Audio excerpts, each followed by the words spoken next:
ஒரே ஒரு கேள்விதாயா கேட்டாங்க. சிங்கம் கழிஞ்சிருச்சு. அண்ணன் டர் ஆயிட்டாப்புல. அண்ணாமலை அண்ணன் அவங்க அப்படி என்ன கேட்டு விட்டாங்கன்னு சொல்லி நீங்க இவ்வளவு தூரம் பதட்டமாறீங்க, கை கால்லாம் நடுங்குது. அப்படியே வந்து ஒரு பெரிய பேராகிராஃபா பேசிக்கிட்டு இருக்காப்புல. அவங்க புடிச்சு நிப்பாட்ட வேண்டியதா இருக்கு. நீ இந்த கேள்விக்கு பதிலே சொல்ல வேண்டாம். நம்ம அடுத்த கேள்விக்கு போயிடும்ன்ற அளவுக்கு அண்ணன் இழுத்து பேசிட்டு இருந்தாப்புலன்னு வைங்களேன். உண்மையிலே உள்ளுக்குள்ள வேர்த்து கொட்டிடுச்சு போல. அவங்க ஒண்ணும் அப்படியெல்லாம் கேட்கல. ஏன் சார், நீங்க இருந்த அந்த காலகட்டங்கள்ல ஏகப்பட்டது சேர்த்துட்டீங்களாமே. பேசிக்கிறாங்க. வெளியில நான் எனக்கு தெரியாது. பேசிக்கிறாங்க. உண்மையா இல்லையா? ஒரே வார்த்தையில சொல்லிட்டு போயிரலாம். ஆமா, இல்ல. ஆமாவா இருந்தா ஆமா, இல்லையா இருந்தா இல்ல. சில நேரத்துல ஆமாவா இருந்தா கூட இல்லன்னு சொல்லிட்டு நீ பாட்டுக்கு போயிரலாம். அதெல்லாம் ஒரு புரளி. முடிஞ்சு போச்சு. நம்ம பேசாததா அந்த மாதிரிலாம் நினைச்சு நீங்க சொல்லிட்டு போயிருந்துக்கலாம். ஆனா அவங்க அந்த இடத்துல வந்து அண்ணன் இதுக்கு ஒரு விளக்கத்தை கொடுக்கணும். அது எதுக்காக கொடுக்கணும் அப்படின்னு நினைச்சாருன்னா, நம்மெல்லாம் மோட்டிவேட் ஆகணுமா, என்னைய மாதிரியே எல்லா இளைஞர்களும் இருக்கணும். அதுக்கு நான் ஒரு முன் மாதிரியா இருக்கிறதுக்காகத்தான் நான் இவ்வளவு பெருசா கொடுக்குறேன். மண்டை மேல இந்த கொண்டையே மறந்துட்டியேன்னு அண்ணன் கிட்ட கேட்கறதுக்கு சில கேள்விகள் நம்ம கிட்ட இருக்கு. கேட்போமா?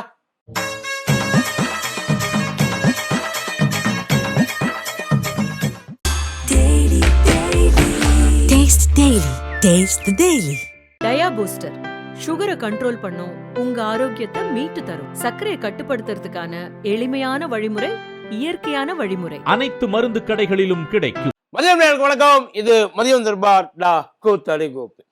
இது வரைக்கும் தமிழ்நாட்டில் இருந்த பாசக தலைவர்களிலே அதிகமா வந்து பயங்கரமா பேசப்பட்ட ஒரு தலைவர் அண்ணன் தான், அண்ணாமலை அண்ணன் தான். அதே மாதிரி அதிகமா சேர்த்த ஒரு தலைவரும் அண்ணன் தான். அதுல யாருக்கு எந்த மாற்று கருத்து இல்லை. இப்போ அண்ணன் அந்த பதவியில இருக்கிறப்ப, மாநில தலைவராக இருக்கிறப்ப அவரே வந்து ஓப்பனா சொல்லிட்டாரு, நான் எந்த தொழிலும் பண்றது இல்லை. நான் வந்து என் ஃப்ரெண்ட்ஸ் ஒரு 7-8 பேரா சேர்ந்து, அது எத்தனை பேர் தெரியல, ஒரு குழு இருப்பாங்க போல.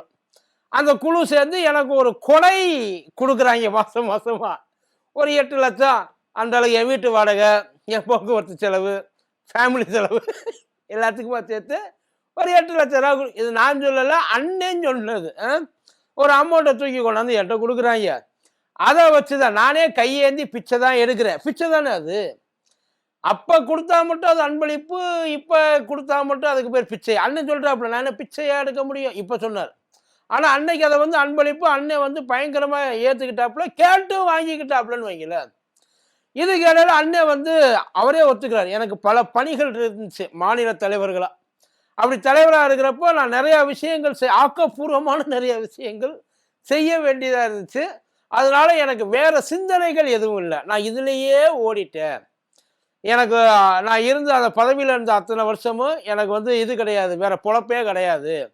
முழுக்க முழுக்க நான் வந்து கட்சிக்காக மட்டுமே என் நேரத்தை 24 மணி நேரத்தையும் வச்சிருந்தேன். எப்போ என்ன பொய் பேசலாம், எப்போ என்ன புரணி பேசலாம், எப்போ வந்து எதையாச்சும் ஒன்றை கிளப்பி விடலாம் அப்படின்ற மாதிரியே அந்த யோசனையிலே நான் இருந்துட்டேன். அதனால நான் செய்யறேன். இப்போ எனக்கு நிறைய ஃப்ரீயாக டைம் இருக்கு. நீங்கள் என்ன ஒரு 30 வருஷத்துக்கு முன்னாடியே பாசகல இருந்தீங்க. பாசக விட்டு பிரிஞ்சு வந்து மாநில தலைவர் பதவியிலேருந்து இறங்கி ஒரு 10 வருஷம் இருக்குமா? முழுசா 1 வருஷம் தானே ஆயிருக்கும். 1 வருஷம் இடையில ஒன்றுமே இல்லை. அதாவது இப்போ நீங்கள் அந்த கோயம்புத்தூரில் ஒரு 100 கோடி ரூபாய்க்கு ஒரு இடம் வாங்குறீங்க இல்லையா? அந்த 1 வருஷத்தில் 100 கோடி ரூபாய் சம்பாதிப்பது எப்படி அப்படின்னு ஒரு புக்கை மட்டும் போட்டிங்கன்னா சரியாக போயிடும். இல்லை எந்த பேங்க்கில் விவசாய நிலம் வாங்குறதுக்கு லோன் கொடுக்குறாங்கன்னு சொல்லி அந்த ரகசியத்தை ஷேர் பண்ணிக்கினாலும் உங்களை மாதிரி பிள்ளைகள் கொஞ்சம் பொழைச்சிக்கல இல்லையா? உங்களை முன்னோடியாக வச்சே நாங்கள் பொழைச்சிக்கிறோன்றா. இந்த 2 ரகசியத்தில் ஏதாச்சும் ஒரு ரகசியத்தை இது வரைக்கும் நீ வாயை திறந்து சொல்லிருக்கியா? இடையில இதில் எலெக்ஷனுக்கு போகிறப்ப அஃபிடவிட்டில் என்ன காட்டினீங்க? அது நீங்கள் காட்டினதுக்கும் இப்போ நீங்கள் உருட்டுறதுக்கும் ஏதாச்சும் ஒரு சம்மந்தம் எங்கேயாச்சும் இருக்குதா? அப்போ மட்டும் அண்ணியார் சம்பாதிக்கலையா? இப்போ தான் சம்பாதிக்கிறாளா? அப்போ அண்ணியார் சம்பாரிச்சா நீங்கள் அப்போ அண்ணியார் செலவுலையே இதை கொஞ்சம் குறைச்சிக்கலாமே, இந்த நண்பர்களோட கொடையை கொஞ்சம் குறைச்சிருக்கலாமே. அன்னைக்கு அந்த தன்மானம் எங்கே போச்சு? இல்லை அன்னைக்கு அந்த தன்மானம் எங்கே போச்சு? அன்னைக்கு உங்களை எதுவுமே தடுக்கலையா? அசிங்கமாக தெரியலையா? கட்சியிலேருந்து 1 ரூபா காசு வாங்க மாட்டேன் சொல்கிறார், கணக்கு சொல்கிறார். கட்சியில் நீ கட்சியில் யார்ட்டையும் ஒன்று கொடுக்க மாட்டாய். நீ தான் அவ்வளோ ஆட்டையை போட்டு வச்சிருக்கீங்க. அப்புறம் எப்படி ஒரு கட்சியிலேருந்து வர கொடுப்பேன்? தேவையில்லாம இவரை செலவு பண்ணி நம்ம தூக்கி விட்டோமோன்னு அவங்களும் நினைச்சிட்டு இருக்காங்க. உங்களை நம்பி ஒரு பெரிய இன்வெஸ்ட்மெண்ட் பண்ணிட்டாங்க. ஒன்றும் பாத யாத்திரைக்கு எவ்வளோ கணக்கு செலவாச்சு, பணம் எவ்வளோ ஆச்சு, அது கணக்கு ஏதாவது காமிக்க முடியுமா? அது எப்படி கட்சியிலேருந்து உனக்கு கொடுத்தாங்க? அப்படி கொடுக்குற அளவுக்கு கட்சி என்ன தொழில் பண்ணுது? இல்லை கட்சி என்ன தொழில் பண்ணுது? அதுவே ஒரு தொழில் தானே உங்களுக்கு. அது கட்சி நடத்துறதே ஒரு பெருந்தொழில் தான் பாஜகவை பொறுத்த வரைக்கும். அதை கேட்கறதுக்கு இங்கே எதுவும் இல்லை. ஏன்னா நான் சாராய ஃபேக்டரியை ரன் பண்ணுறேன். இந்தியாவில் சாராய ஃபேக்டரி தமிழ்நாட்டில் மட்டும்தான் இருக்குது. தமிழ்நாட்டில் மட்டும்தான் ரன் பண்ணுறேன். இந்தியாவில் இருக்க எல்லாருமே ஏதோ ஒரு அரசியல்வாதி தான் ரன் பண்ணிட்டு இருக்கேன். வேற என்ன சாதாரணமாக இருக்கிறவங்க சாராயப்பட்டி ரன் பண்ண முடியும்? நான் தெரியாமல் தான் கேட்குறேன். நீ சாராயப்பட்டி ரன் பண்ணேன்னு சொல்லிட்ட. எவ்வளோ பிராண்ட்ஸ் இருக்குது, இம்போர்ட்டட் பிராண்ட்ஸ். இந்தியா வந்து சாராயத்தை இம்போர்ட்டே பண்ணதில்லை சொல்லு. இந்த அட்லீஸ்ட் இந்த 10 வருஷத்தில் ஐயா ஆட்சியில் இருந்த காலத்தில் மதுவை வெளிநாட்டிலேருந்து அவங்க இம்போர்ட்டே பண்ணதில்லைன்னு ஏதாச்சும் ஒரு ரெக்கார்டு கொடு. அதுக்கு கையெழுத்து போட்டு வர சொன்னது யாரு? ஐயா மோடி தானே? இல்லைப்பா எனக்கு தெரியல. ஐயா மோடி தானே? அவர் உத்தரவு இல்லாமல் இங்கே வருமா? இல்லை கடத்தல் சரக்கை கொண்டாந்து விற்றுக்கிட்டு இருக்காங்களா கவர்மெண்ட்? இல்லை கடத்தல் அதுக்கு ஜிஎஸ்டி வாங்குறாங்க இல்லைப்பா. அது ஜிஎஸ்டி வாங்குறது இல்லையா ஃபாரின் சரக்கு? நியாயமாக இருக்கிறவங்க என்ன பண்ணணும்?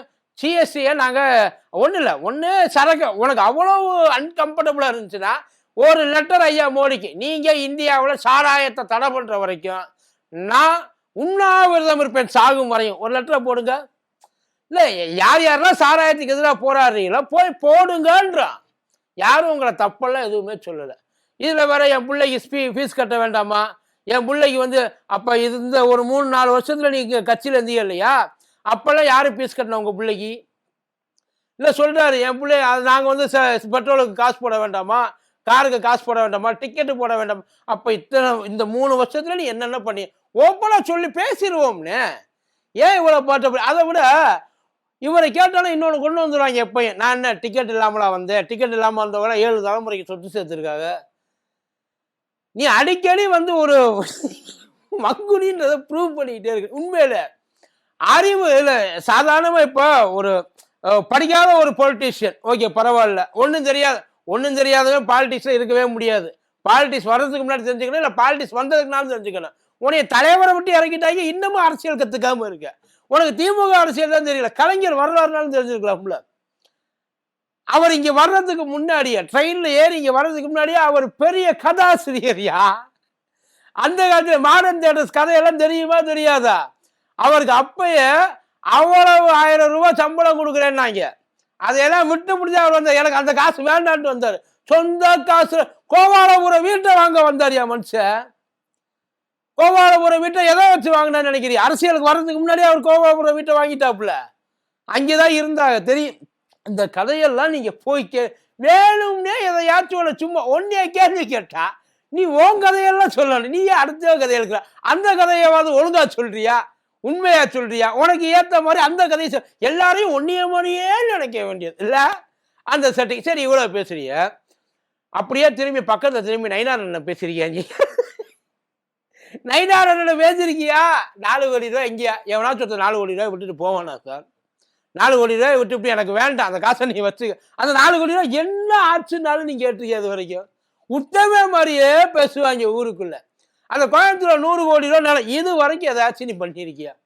உன் கூட இருந்தவன் கோயில் பணி செய்யறேன் அப்படின்னு சொல்லி, கோயில் பணி இடிஞ்ச கோயிலை நான் மறுபடியும் புனரமைக்கிறேன் அப்படின்னு சொல்லி ஃபுல்லா ஆட்டையா போட்டான். உன் பக்கத்துல உட்கார்ந்துருந்தான். அவனை ஏதாச்சும் ஒரு நாள் அவனை வச்சு எதையாச்சும் பேச முடிஞ்சுச்சா? ஊர்காசை கொள்ளையடிச்சு செஞ்சாயா? லிட்டரலா கோயில் பேர சொல்லி ஏமாத்தி கொள்ளையடிச்சாங்க. அதையும் நம்ம பேசல. இந்த ஆருத்ரா கதையெல்லாம் உனக்கு எவ்வளவு பங்குன்னு யாருக்குமே இது வரைக்கும் தெரியாது. இல்ல முழு பங்குமே உனக்கு தானா அதுவும் தெரியாது. இல்ல அதை பத்தி என்னைக்காவது நீ பேசிருக்கியா? அங்கேயும் அந்த ஆருத்ரா கணக்கு என்ன ஆச்சுன்னே இது வரைக்கும் தெரிய மாட்டேங்குது. அது ஒரு பக்கம் போயிட்டு இருக்கு. இந்த லட்சணத்துல இங்க உட்கார்ந்துக்கிட்டு நான் வந்து எனக்கு நிறைய டைம் இருக்கு, நான் கட்சி பணிகளையும் பண்ணுவேன், இந்த பணிகளையும் பண்ணுவேன். நீ தான் ஊரா இப்ப கட்சி பணி பண்ணி அப்புறம் எப்படி உனக்கு தொழில் பண்ற? இந்த ஒரு வருஷத்துல எனக்கு உண்மையிலே புரிய மாட்டேங்குது. அவ்வளோ பெரிய தொழில்காரனா நீங்க? அம்பானிக்கு போட்டியா, அதானிக்கு போட்டியா? இல்லை இடையில இன்னும் நிறைய தொழில் பண்ணுவேன். அவர் முடிஞ்ச வரைக்கும் எவ்வளோ தூரம் செட்டில் நான் அப்படித்தாண்டா பண்ணுவேன்றாப்புல. சாராய தொழில் பண்ண நல்ல நாய் வித்த காசு குலைக்காது, சாராய வித்த காசு தள்ளாடாது. சாராயம் விற்கிற எவனையும் போய் திணிக்கலை, நல்லா தெரிஞ்சுங்க. குடிக்கிறது தப்பு, குடிக்கிறது தப்புன்னா தயாரிக்கிறது தப்பு, தயாரிக்கிறது தப்புன்னா தயாரிக்கிறதுக்கு அனுமதி கொடுக்கறது தப்பு. இப்ப தப்பு எங்கேருந்து வருது உனக்கு முதல்ல அதை நல்லா தெரிஞ்சுக்க. அங்கே போங்க ஐயா. அதை விட்டுட்டு எதுக்கு எடுத்தாலும் இங்கேயே வந்து உட்கார்ந்துடுறாங்க. அதாவது அட்லீஸ்ட் நீ ஒரு பதவியில இருந்து அந்த காசை வாங்கியிருந்தாலும் பரவாயில்ல. சேர்த்து இந்த சொல்றாங்க. இன்னொருத்தர் இருக்காப்புல, வெண்ணெய்க்கு ஒருத்தர் இருக்காப்புல. அந்த வெண்ணெய்க்கு இது எவ்வளவு ஆட்டையா போட்டு தெரியுமா? 1000 கோடி ரூபாயில சொல்லிட்டு இருக்காப்புல. 1000 கோடி. அதுலதான் அரண்டு போய் உட்கார்ந்துருக்காங்க மேலேயே. இதை விட்டோம்னா ஒட்டு மொத்தமா வந்து இந்தியாவுக்கு ஈக்குவலா இவன் தனி ஒரு ஆளாட்டோட போயிடுவேன் ஆட்டையை போட்டு. அதனால இவன்கிட்ட இருந்து நம்ம விலகி நிற்கிறது. ஆக்சுவலி நம்ம வந்து அவரை விலகி வைக்கலாம். அவர்கிட்ட இருந்து நம்ம விலகி நிற்கலாம். உள்ள வேண்டாம். இப்ப போட்டிருக்காங்க எல்லாம். கோவாவுக்கிட்ட இது கட்சி பணிக்கு தானே போற நீ. எஸ்ஐஆருக்கு தானே போற. எஸ்ஐஆர் நீங்க என்ன எலெக்ஷன் கமிஷன் ஆபீஸரா என்ன? எனக்கு புரியல. எலெக்ஷன் கமிஷன் ஆபீஸரா இருந்தா பரவாயில்ல. எஸ்ஐஆர் மேற்பார்வை தானே. அப்ப அதுக்கு கட்சி 60,000 ரூபாய் நான் போட்டு போறேன்டாப்ல. நம்ம சொல்றியா என்னது? இல்ல எனக்கு புரியல. பொறுப்பு பணிக்கு போட்டாங்கன்னா கட்சி செலவு. இப்ப அந்த கட்சி வேலை இல்லாம அது என்ன கார்பரேட் வேலையா? இல்ல எனக்கு இப்பதான் இங்க டவுட்டா இருக்கு. நீ காசு போட்டு போறேன்ற அந்த மாதிரி யாரும் எதுக்கு இங்க அங்கே ஆளே இல்லை? கோவாவில் ஆளே இல்லையா? இல்லை லட்சத்தீவில் ஆளே இல்லை? எதுக்கு ஒன்று அங்கே பொறுப்பாளரை போட்டுக்க? தமிழ்நாட்டில் பொறுப்பாளராக இருக்க வேண்டிய ஏன் தமிழ்நாட்டுக்கு வர மாட்டேன்றீங்க? நிறைய பேசுறாப்புல, நிறைய பண்ணியிருக்காரு. அண்ணன் அந்த இடத்துல வந்து ரொம்ப கொந்தளிச்சிருக்காப்புல. பேசுறது பரவாயில்ல. அதை கொஞ்ச நாள் புரிஞ்சு பேசணும், தெரிஞ்சு பேசணும். சும்மா எதையாச்சும் வாய்க்கு வந்ததெல்லாம் அடிச்சு விட்டுக்கிட்டு தான். இப்போ முதலமைச்சரை கேட்குறாப்புல. முதலமைச்சர் வாட்சி கட்டுறாரு, சோறு போடுறாரு. பிரதமரை கேட்போமா? பிரதமர் கேட்போமா? கேட்டா சொல்லுவாரா? பிஎம் கேர் ஃபண்ட் என்னாச்சுன்னு சொல்லுவாப்புலையா? இது வரைக்கும் எல்லாரும் தமிழ், அதாவது ஒட்டுமொத்த இந்தியாவும் என்ன ஆச்சு, அதாவது இந்த ஃப்ரீடம் 265 275 அது ஏதோ ஒன்று வந்துச்சு. அதையும் அவர் பேரை சொல்லி தான் கொள்ளையடிச்சாங்க. இதெல்லாம் வெளியில எல்லாருக்கும் தெரிஞ்சு நடந்தது. இந்த பிஎம் கேர் ஃபண்டுக்கு 10,000 கோடி ரூபா போச்சு. அந்த இதுக்கு எவ்வளவு தென்னாவட்டு இருந்தா எங்களால் கணக்கு சொல்ல முடியாதும்மா. சார், ஊழலே பண்ணாத ஒரு ஆள் கவர்மெண்ட் எங்க ஐயா தலைமையில எந்த இடத்துலயும் கவர்மெண்ட்ல ஊழல் நடக்கிற ஐயாவே பெரிய ஊழல் பண்ணிட்டு உட்கார்ந்து இருக்காரையா. அசிங்கமா இல்லையா உங்களுக்கு? இங்க கேளு பாப்போம். கேளுங்க பாப்போம். அந்த பிஎம் கேர் ஃபண்டு அது பொது ஃபண்டா இல்ல பிஎம்மோட ஃபண்டா? அது அனுப்பும் போது அவங்க சொல்லியிருக்கணும்ல, இது ஐயா மோடிக்காக நீங்க அனுப்புற காசு, அது அவரோட இஷ்டம். காசு கொடுக்கறதோட சரி, கணக்கெல்லாம் கேட்கக்கூடாது சொல்லியிருக்கலாம்ல. ஆனா அன்னைக்கு என்ன பண்ணீங்க? நாட்டு மக்களுக்கு உதவுறதுக்காக அங்கங்க நிறைய பேர் கஷ்டப்பட, அதுக்காக நான் பணம் கேட்கிறேன் கொடுங்கடான்னு சொல்லி வாயில வாங்கி போட்டு பெரிய ஒரு ஏப்பமா விட்டு போயிட்டாங்க இல்ல.